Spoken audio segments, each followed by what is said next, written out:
What do you want in a phone?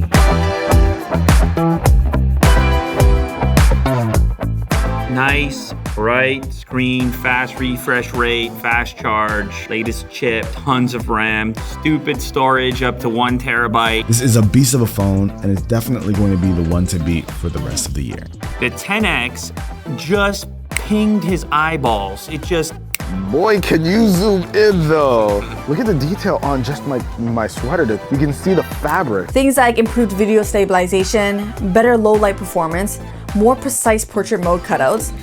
They did it. Man, they did it. The Ultra does come with the same 5,000 milliamp hour battery, which is impressive considering they also had to leave room for the S Pen. I find that overall this is a very fast phone. It can pretty much throw whatever you want at it and it'll be able to handle the task. If you want power, this thing absolutely delivers. And now you have the pen input as well for extra flexibility. Even improved the S Pen's latency down to 2.8 milliseconds, so it should feel even more responsive when you're jotting down notes or sketches. Like if you didn't experience that before, it's arguably a little more comfortable. This screen, it gets extremely bright. One of the brightest screens I've ever seen. This is top tier stuff. Technically, we're looking at more efficient displays all around. It's just an easy buy.